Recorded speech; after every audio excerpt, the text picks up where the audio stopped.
Semangat pagi dari Bukit Indah Simarjarunjung, Kabupaten Simalungun, dengan latar belakang Danau Toba yang indah dan Pulau Samosir, negeri indah kepingan surga. Jejak Sepatu Planters hadir dengan konten penutup di akhir tahun 2021. Ini merupakan konten terakhir kali ini sebelum kita masuk ke tahun 2022. Dan pada konten kali ini Jejak Sepatu Planters akan hadir dengan topik proses pembentukan bunga dan buah pada tanaman kelapa sawit. Sudah menjadi pengetahuan umum di kalangan petani, praktisi, dan juga pelaku perkebunan kelapa sawit bahwa produksi tanaman kelapa sawit dipengaruhi oleh berbagai faktor. Sering kita sebutkan faktor genetik, faktor lingkungan, dan juga faktor teknis budidaya. Faktor genetik itu meliputi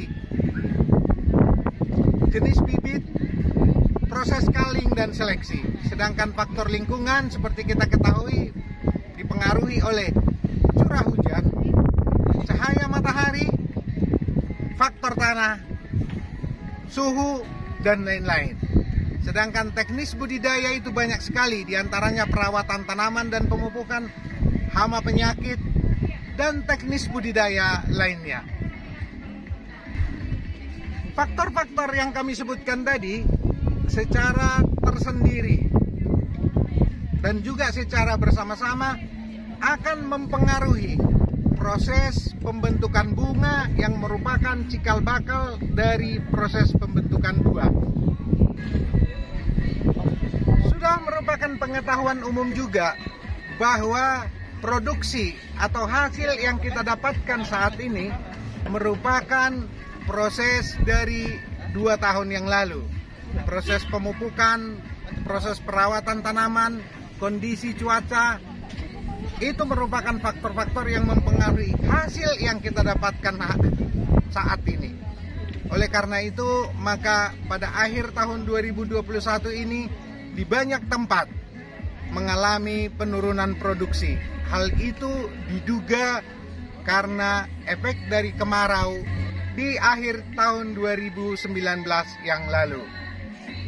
Proses pembentukan bunga dan buah melampaui beberapa proses atau tahapan-tahapan, yaitu mulai dari terbentuknya bunga di ketiak pelepah sampai nanti terjadi proses keluarnya bunga, dan kemudian bunga tersebut akan mekar, reseptif, dan siap diserbuki, dan setelah diserbuki baru terbentuk biji-biji buah.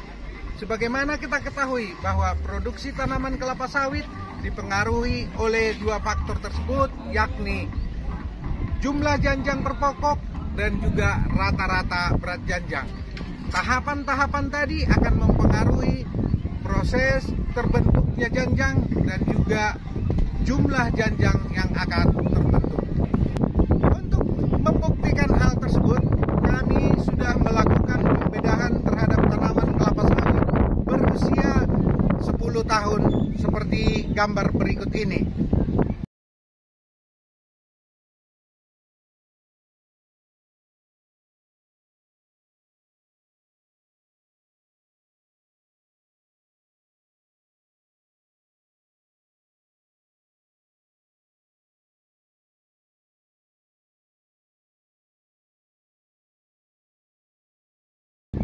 Dari sini terlihat bahwa pada ketiak-ketiak pelepah terdapat buah dan bunga, ada yang baru terbentuk dan ada juga yang siap untuk panen.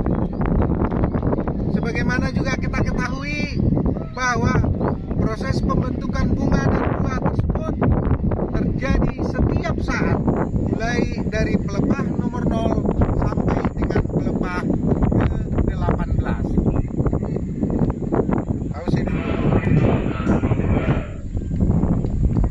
Secara morfologi, setiap pelepah tanaman kelapa sawit seharusnya memiliki bunga yang siap akan menjadi buah, namun bisa juga menjadi bunga jantan. Tetapi pada prinsipnya bahwa jika tanaman dirawat dengan baik, cuaca mendukung, pemupukan baik, perlakuan semuanya baik, maka setiap ketiak pelepah seharusnya menghasilkan bunga yang siap untuk menjadi buah. Sebagaimana kita ketahui bahwa 6-12 bulan yang lalu seharusnya itu berpengaruh terhadap rata-rata berat janjang. Tetapi untuk jumlah janjang per pokok itu terbentuk 24 bulan yang lalu. Dari hasil pembedahan tanaman kelapa sawit usia 10 tahun yang kami lakukan, terlihat bahwa tandan matang panen terdapat di pelepah ke-34. Jadi kalau kita lihat berarti dari mulai proses pembentukannya, karena kami lihat bahwa mulai terjadi penyerbukan itu di pelepah ke-21. Artinya ada 13 pelepah yang harus dibentuk lagi supaya bunga yang reseptif saat ini menjadi tandan yang siap untuk dipanen.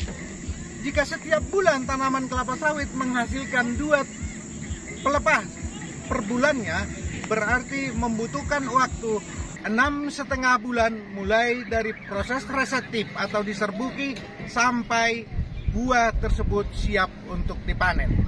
Dan kalau kita lihat juga bahwa pembentukan bunga betina atau bunga jantan kelihatannya terjadi di pelepah ke-16.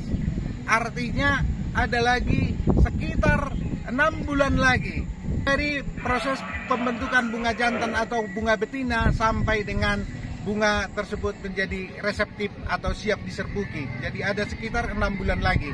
Dengan demikian berarti total 12 bulan.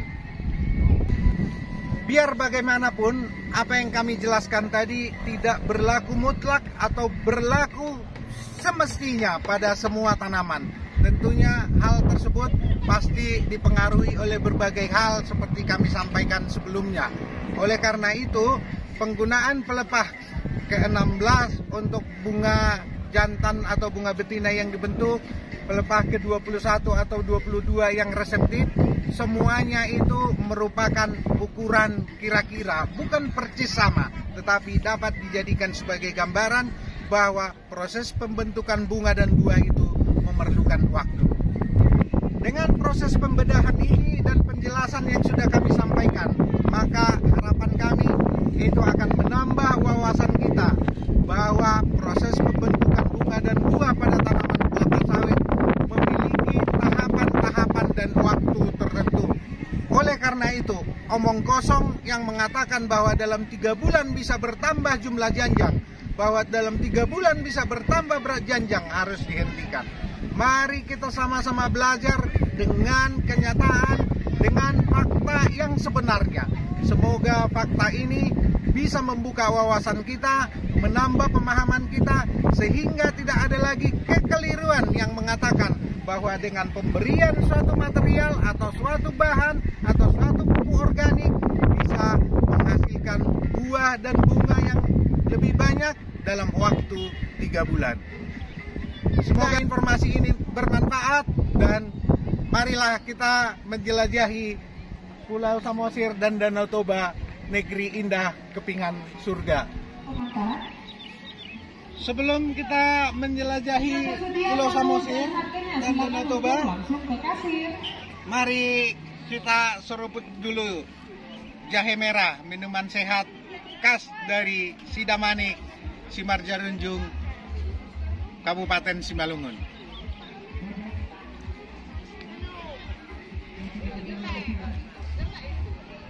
Salam jejak sepatu planter, selamat menyongsong tahun baru 2022.